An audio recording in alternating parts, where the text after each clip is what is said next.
Hi guys, welcome back to Elite Media Alternatives. So nvidia GTX 1090 Ti and AMD R9 495X benchmarked, reviewed, Pascal and Polaris to put to the test. Okay, so this 1090 Ti, I believe it's like maybe like Titan X or 980 Ti of the current generation. But then at the same time, they're saying that 1080 is going to be equivalent to Titan X, and 1070 will be as fast as 980 Ti, or something like those lines. So this GTX 1090 Ti is going to be some sort of it be faster than Titan X. So today, a special day as we are grateful. Welcome to the new flagships from nvidia AMD, the GTX 1090 Ti 8GB and Radeon R9 495 8GB, both benchmarked, reviewed. So straps in, folks. It's going to be a hell of a ride. Let's fucking do this. So we've been waiting for a long time. So let's jump into the fucking. I'm not gonna read through the bullshit. Okay. So okay, let's start with this. Uh, First of all, we have the 1080 Ti NVIDIA latest Pascal FreshScript featuring full-fledged GP102 GPU with 30 SPM streaming Pascal multiprocessors for a total of 3840 cubicores, in addition to 256-bit DDR5X memory interface with 8GB of 12 GHz DDR5 memory, total of 384 gigabytes per second of memory bandwidth. The 980 Ti, 1090 Ti operates a base clock of 1212 MHz and boost clock of 1372 MHz, making this by far the highest clock graphic cards NVIDIA have ever introduced. The GP102 is the most complex chip in the company has ever been made, packing more than 10 billion transistors. NVIDIA is positioning this card as a direct replacement for 980 Ti. However, thanks to the next generation FinFET process, the GP102 GPU is significantly smaller than GM200 and significantly more power efficient. Additionally, thanks to the smaller size, NVIDIA can price it more aggressively, which brings us to the most exciting part of this new product line: is the price at $500. The 1090 Ti is not only the fastest, more efficient, but smallest and also cheapest. So anyway, let's have a look through this article. So we got Titan X, and we got die size 601 millimeters, 342 millimeters, right? I'm gonna compare only Titan X to this. CUDA cores, Titan X has got 3072, and this one's got so many. Texture units on Titan 192, this one a lot more of those. Roster devices 96, those two, I don't know.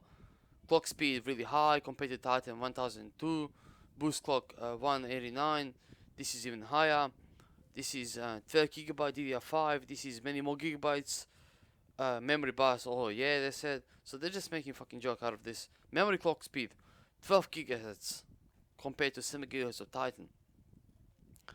Moving on the physical aspect, the GTX 1090 Ti has divided to go with standard blower style, but with brushed aluminum finish similar to 990 Ti. All the looks can be deceiving, as Nvidia has told us. The GTX 1090 Ti features updated vent chamber that will be deployed across the company's new NVTM heatsinks. The next generation vapor chamber heatsink was developed by Cooler Master in collaboration with NVIDIA, and it was designed specifically for Pascal. So, okay, that's enough of this NVIDIA. They reckon the patent it will deliver 25% better thermal performance than its previous graphic cards. Okay, so it uses the hydraulic motors that use less power and generate fewer decibels of noise. Okay, let's have a look at AMD. First of all, look at this AMD card. This looks beautiful, like glossy finish, I believe, on the front. Oh, this coffee is good. Moving on, Red Team. This isn't the first time we got to see R9 495X. This is the the company's flagship single GPU 400 series Polaris based. It features Polaris GPU that we haven't heard of before, called Polaris 12. Polaris 12 features 5120 uh, GCNs, 4.0 cores, and 256-bit wide DDR5X memory interface, feeding 8 GB of 12 GHz DDR5X memory chips. The result is 384 GB per second memory bandwidth, exactly the same as nvidia 90 Ti. So it seems the board company decided to opt for a smaller memory interface with a high-end design set by the significantly faster DDR5X memory for Micron. Um, the i9 495X features the Polaris 12 XT GPU, which is fully unlocked variant of the chip.